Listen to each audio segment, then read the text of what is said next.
Hello दोस्तों, आप सभी का स्वागत है आज के इस लेक्चर में, जहां पे आज हम लोग पढ़ने वाले हैं विट्रेस फैक्टराइजेशन थ्योरम। ये थ्योरम बहुत ही इंपॉर्टेंट है आपके बीएससी मैथमेटिक्स में भी और एमएससी मैथमेटिक्स में भी। एग्जामिनेशन में मैंने इसको देखा, इस टॉपिक को बहुत बार क्वेश्चन पूछा गया है और सबसे बड़ी बात यहाँ पे क्वेश्चंस आते हैं हायर मार्क्स के लिए। जैसे कि आपको आएगा 10 मार्क्स के लिए, 12 मार्क्स के लिए, 8 मार्क्स के लिए, 5 मार्क्स के लिए, जो भी आपके मार्क्स जो डिस्ट्रीब्यूशन है उसमें जितना भी जो भी हायर मार्क्स है उसी में ये टॉपिक पूछा जाता है, क्योंकि ये टॉपिक बहुत ही बड़ा है। और इसीलिए मैं आज आपको कॉपी के नोट्स से पढ़ाने वाला हूँ। आपको स्क्रीन में दिख रहा होगा, यहाँ पे आपको नोट्स को देखना है और वहाँ से पढ़ना है और मैं आपको यहाँ से समझाऊंगा। आपको जो मैं समझाऊंगा आपको पूरा बोर्ड में आपका ध्यान होना चाहिए, मतलब कॉपी के नोट्स में ध्यान होना चाहिए। मैं उसको पॉइंट को बोलूँगा, आपको वहाँ पे नज़र देना है और आपको अच्छे तरीके से समझना है। गाइस, अगर आपने पहले के वीडियोस नहीं देखा है, क्योंकि मैंने बहुत सारे चैप्टर वाइज प्लेलिस्ट बनवा दिया है, आप जाके जरूर चेकआउट कीजिए और देखिए आपके चैप्टर में कौन सा एग्जामिनेशन में आ रहा है। वहाँ से मैंने बहुत ही शॉर्ट वीडियो बनाया ताकि आप रिवीजन भी कर सकें और साथ ही आप अच्छे से देख भी सकें।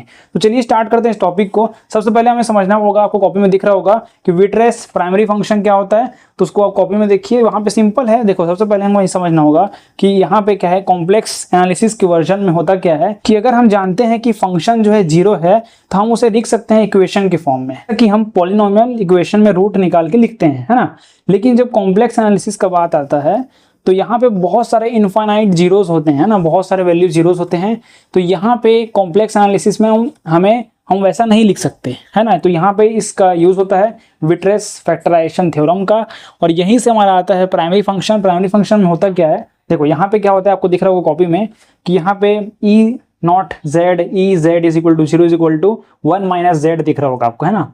तो यहाँ पे 1 माइनस जेड क्यों लिया गया, देखो जेड इज इक्वल टू, अगर हमें 0 पुट करना है, अगर हमें z इज इक्वल टू 1 लेके चलना है, अगर z इज इक्वल टू 1 हम इक्वेशन में पुट करते हैं, उसका वैल्यू 0 हो जाता है ना। तो वहाँ पे क्या होगा 1 माइनस, तो हम लोग अगर 1 माइनस फैक्टराइजेशन को इज इक्वल टू 1 आया तो आप क्या कर सकते हो, z को इसे शिफ्ट कर लोगे तो 1 minus Z is equal to 0 हो जाएगा। तो ये सिंपल पहला स्टेप है। यहाँ पे मैंने एक फॉर्मूला लिखा है बोर्ड में जो कि आपकी कॉपी में नहीं है।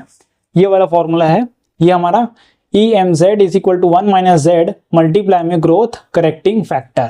ये जो है ग्रोथ करेक्टिंग फैक्टर क्या है, यहाँ पे ये वैल्यू जो है वो लिखाएगा, वहाँ पे एक्सपोनेंशियल फॉर्म में लिखा होगा उसके नीचे।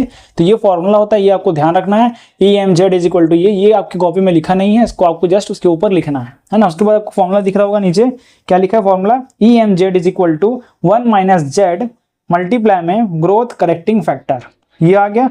उसके बाद उसके नीचे आएगा E M Z is equal to E Z M भी लिख सकते हो आप इसे, is equal to 1 minus Z exponential क्या है, ई एक्स पी क्या है वहाँ पे, ई एक्स पी मतलब ई सिंपल ई की पावर में बोल सकते हो Z plus Z square by 2 plus में plus dash dash Z M by M. तो ये सिंपल हो गया। इसी को बोलते हैं विट्रेस प्राइमरी फैक्टर, आपको स्क्रीन पे दिख रहा होगा। जो एक्सपोनेंशियल यूज हुआ है आपने देखा, मैं बताया आपको, यहाँ पे देखो कॉपी में एक्सपोनेंशियल मल्टीप्लाई में यूज हुआ है 1 minus Z E X P फिर Z plus Z square plus Z ये dash dash Z M upon M.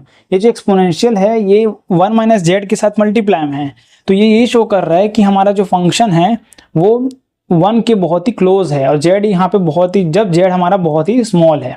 तो अब आते हैं हम यहाँ पे विट्रेस फैक्टराइजेशन मेथड में। आपको सेम टू सेम यहाँ पे दिख रहा होगा, उसको आपको एज इट इज देखना है।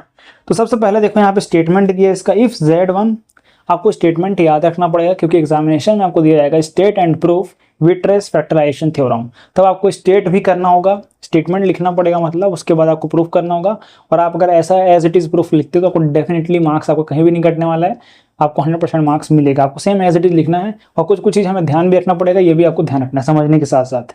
तो यहाँ पे if z1 z2 and zn be any sequence of a number, कोई सीक्वेंस ऑफ नंबर है जो कि ओनली लिमिटिंग पॉइंट है, मतलब लिमिटिंग पॉइंट एट इन्फिनिटी, कोई नंबर है जो बहुत ही इनफाइनाइट तक है, मतलब अनंत है, लेकिन उसमें भी अगर हम कोई लिमिटिंग पॉइंट, कुछ तो लिमिट रखेंगे ना, इनफाइनाइट है अनंत है, लेकिन कुछ लिमिटिंग तक जहाँ हम देखेंगे लिमिटिंग पॉइंट रखेंगे, वो वही बता रहे हैं यहाँ पे। Then it is possible to construct, तभी हमारे लिए पॉसिबल हो जाएगा to construct an integral function. Integral function मतलब क्या है कि अगर यहाँ पे हम समेशन वगैरह यूज करने वाले हैं, देखना अब आगे, तो वहाँ पे आपको समझ आएगा वो है integral function which vanishes at each of this point zn।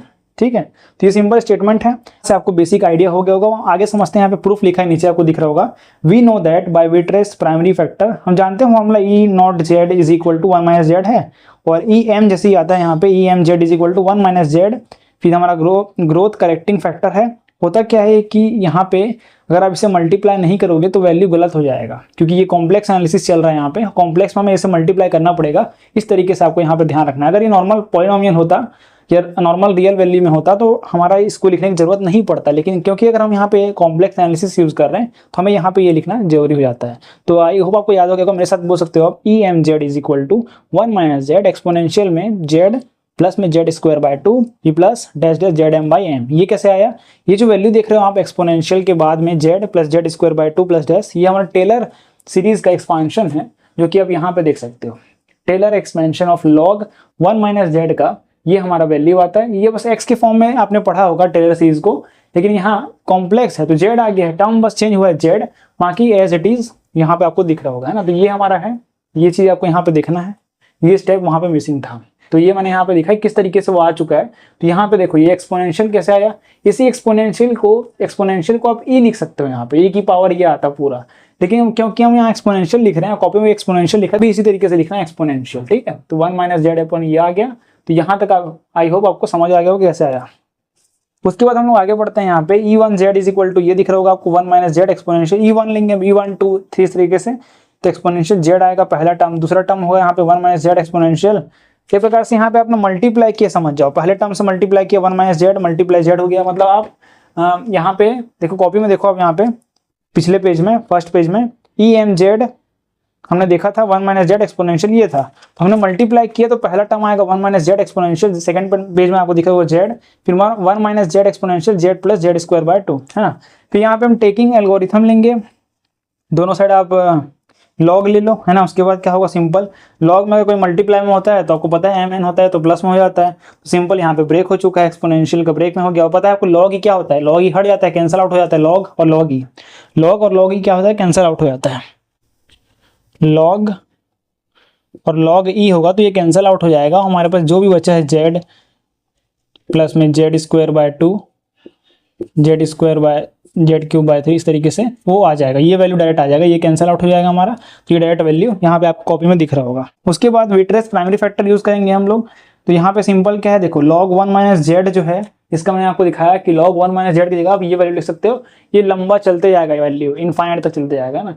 तो ये वैल्यू, इसका वैल्यू ये है, तो आपको कॉपी में दिख रहा होगा M Z M upon Z, फिर m+1 टर्म तक दिख रहा होगा आपको। उसके आगे भी आप लिख सकते हो, डैश डैश दिख रहा होगा आपको, उसके आगे भी आप लिख सकते हो। फिर प्लस में आपको कॉपी में दिख रहा होगा Z by Z square by 2, plus में ना ये जो टर्म है इसको एज इट इज लिखना है आपको, ये जो ऊपर वाला टर्म है इसको एज इट इज लिख दो आप। फिर वहां से आपको क्या करना है, यहाँ से m तक जो है m टर्म तक कैंसिल हो जाएगा, फिर हमारे पास बचेगा नीचे में बचेगा माइनस जेड m+1 अपॉन में m+1 minus Z m+2 upon में m+2 दिख रहा होगा आपको नीचे। अब हम नीचे साइड में आ गए पेज के, तो जेड m+3 अपॉन में माइनस में जेड माइनस जेड m+3 ये आ जाएगा, क्योंकि हमने m टर्म तक कैंसिल कर दिया है, m टर्म तक कैंसिल आउट कर दिया है ना। उसके बाद हमारे पास आने वाला है ये वैल्यू, हाँ आप देखो m+1 m+2 m+3, तो हम क्या करेंगे, इसको समेशन मान लेंगे, क्योंकि इतना लंबा सीरीज लिखते रहोगे आप तो आपको अच्छे से इसको सिस्टमेटिक मैथ्स में दिखाने के लिए क्या होता है, समेशन का यूज होता है। माइनस हम बाहर लेंगे कॉमन, उसके बाद n इज इक्वल टू 1 से समेशन इनफाइनाइट तक, फिर z m+n अपॉन में m+n, सिंपल। फिर देयरफॉर हम यहाँ ऊपर लॉग था तो लॉग को एज इट इज लिख दो, अब मॉड लगा दो दोनों साइड, हो गया खत्म। फिर उसके बाद यहाँ पे नेक्स्ट पेज में आते हैं हम लोग, लेस देन हो जाएगा ये, ठीक है, क्योंकि अगर माइनस मॉड हटाएंगे तो प्लस हो जाएगा, less than equal to sign आ जाएगा यहाँ पे। उसके बाद हम क्या करेंगे, यहाँ पे m+n है, जेड में ऊपर में क्या है m+n है, उसको ब्रेक कर दो आप, जेड एम और जेड एन लिखो यहाँ ब्रैकेट में, ये मल्टीप्लाई फॉर्म में है, जेड m+n किसी की पावर में m+n है, अगर a की पावर m+n होता है तो हम a की पावर m और a की पावर n लिख सकते हैं। मैं किस तरीके से बोल रहा हूँ यहाँ पे देखो, जैसे एग्जांपल में यहाँ पे लिखा है जेड m+n, तो आप इसे लिख सकते हो जेड m और जेड n, तो आप जेड m को अलग कर सकते हो, फिर जेड n और जो भी वैल्यू है इसको हम लिख सकते हैं इस तरीके से। तो यहाँ पे सेम चीज हुआ है, जेड एम को अलग लिख लिया गया, समेशन को अंदर ले लिए, जेड एन अपॉन में m+n, तो इस तरीके से। उसके बाद यहाँ पे आप देखो, हमको पता है कि m+n ऑलवेज ग्रेटर होगा, किससे, m+1 से। n में बहुत सारे वैल्यू हैं इसलिए m+1 हमेशा ग्रेटर होगा, लेकिन हाँ अगर 1 बाय करेंगे तो m+n छोटा हो जाएगा, क्योंकि m+n जो है बड़ा वैल्यू है, और जब भी डिनोमिनेटर बड़ा होता है तो ओवरऑल वैल्यू छोटा हो जाता है। जिसका डिनोमिनेटर ज्यादा होगा जिस नंबर का, उसका ऑटोमेटिक वैल्यू कम होगा। अब यहाँ पे m+n छोटा वैल्यू है कंपेयर टू m+n, तो m+ डिनोमिनेटर में अगर आएगा वो चीज तो क्या हो जाएगा, m+1 बड़ा हो जाएगा, सिंपल। उसके बाद यहाँ पे हम देख सकते हैं ये आपको एज इट इज कॉपी करना है और इसको इलेबोरेट करना है। Z M Z mod Z upon में m+1, फिर यहाँ पे 2 3 इस तरीके से बढ़ता जाएगा डैश डैश डैश।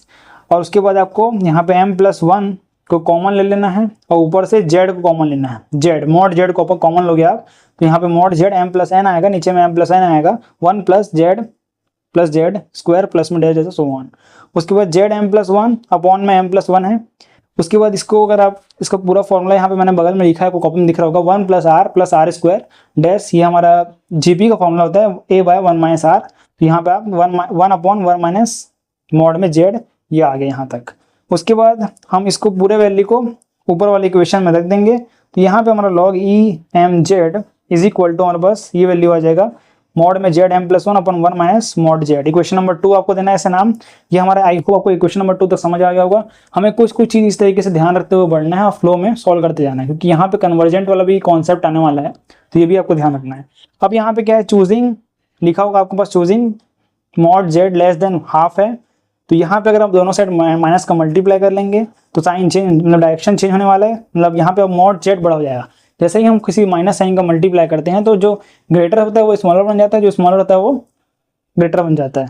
तो यहाँ पे जो स्मॉल जेड लेस देन 1/2 था वो चेंज हो जाएगा sign, mod Z greater than -1/2 हो जाएगा। फिर माइनस मॉड जेड, फिर हम 1 का माइनस कर देंगे बोथ साइड, यहाँ पे वैल्यू 1/2 आ जाएगा। फिर 1/2 आने के बाद 1 - Z greater than equal to 1/2 आ गया। फिर इसको अपॉन में शिफ्ट कर दो आप, 2 ऊपर चले जाएगा, ये नीचे आ जाएगा 1/1 - मॉड जेड लेस देन 2 आ जाएगा। उसके बाद यहाँ पे हम क्या कर सकते हैं, सिंपली आप उसको ऊपर भेज दो। 3 में क्या करना है आपको, दोनों साइड मॉड जेड m+1 का मल्टीप्लाई करना है। क्या करना है, दोनों side Z mod Z m+1 का मल्टीप्लाई करना है। तो यहाँ पे इक्वेशन नंबर 3 आ जाएगा। तो ये पेज भी हमारा कंप्लीट हो गया। उसके बाद हम इक्वेशन 2 और 3 को यूज करेंगे। तो आप पिछले पेज को दिखाओ, आपको स्क्रीन में दिख रहा होगा इक्वेशन 2 ये वाला, इक्वेशन 3। तो हम मॉड जेड m+1 की जगह लिख सकते हैं लॉग, क्या लिख सकते हैं, लॉग e नीचे और जेड। तो हमने ये लिख दिया। ये हमारा फाइनली ये इक्वेशन बहुत काम का है, ये आपको आगे यूज में मिलेगा। तो अब इक्वेशन 4 आप अपने कॉपी में लिख लेंगे, यहाँ पे लिखा नहीं है, आपको इक्वेशन में 4 डालना है इसको, ठीक है। उसके बाद Z1 Z2 अरेंज है एक ऑर्डर में नॉन डिक्रीजिंग मॉड्यूलस में। तो यहाँ पे आपको दिख रहा है नॉन डिक्रीजिंग में Z1 लेस देन Z2 इस तरीके से Zn तक।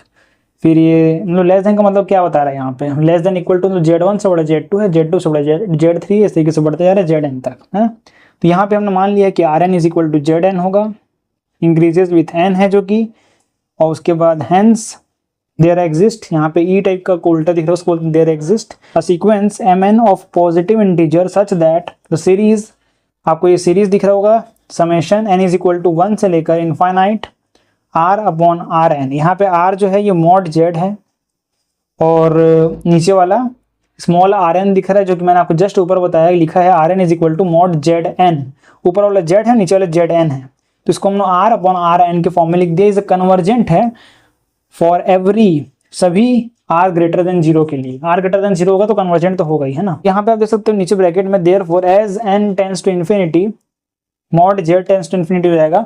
फिर उसके बाद हमारा अब मॉड z का वैल्यू rn है, तो rn टेंड्स टू इन्फिनिटी, और rn को हम लिख सकते हैं यहाँ पे, अगर हमें इन्फाइनाइट है इसको 0 में कन्वर्ट करना है, अगर आपको n टेंड्स टू इन्फिनिटी है तो यहाँ पे क्या होगा r/rn, इसको आप z/zn में लिख सकते हो, टेंस टू 0 हो जाएगा, इन्फिनिटी की जगह 0 हो जाएगा। जैसे अपॉन में आएगा z/zn, यहाँ पे टेंस टू 0 हो जाएगा।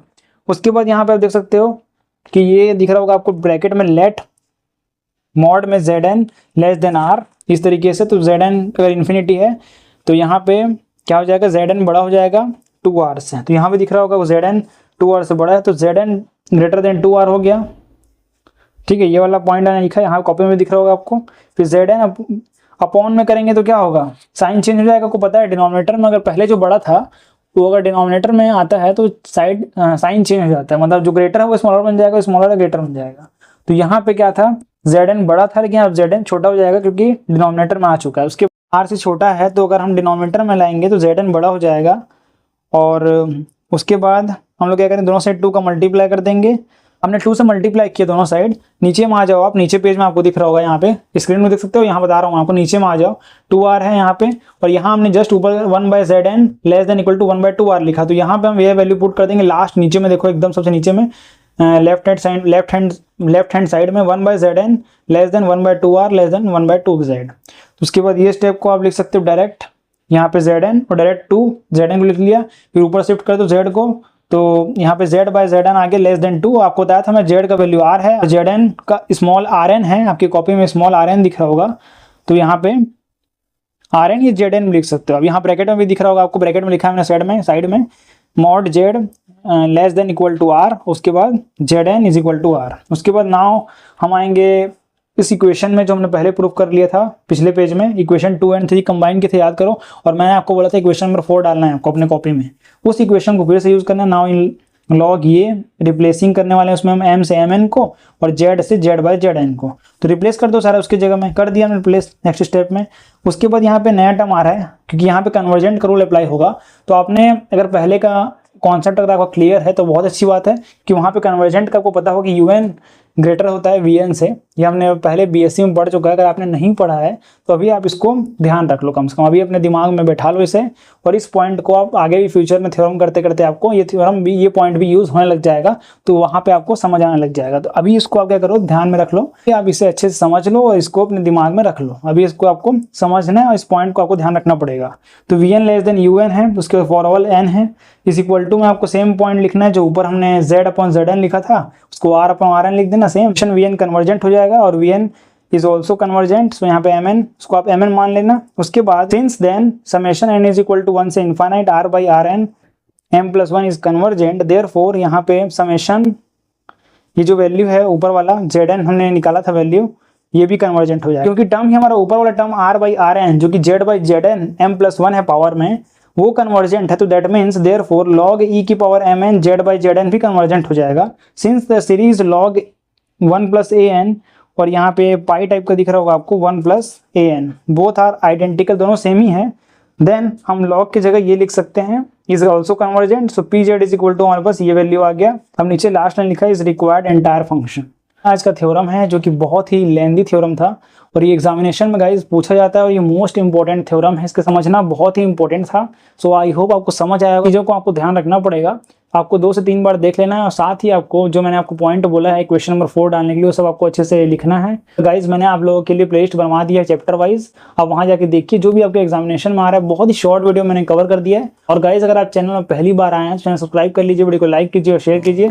सो गाइज आज के लिए इतना नहीं, मिलते हैं किसी नए वीडियो लेक्चर में नए टॉपिक के साथ, तब तक के लिए जय हिंद, जय भारत, वंदे मातरम।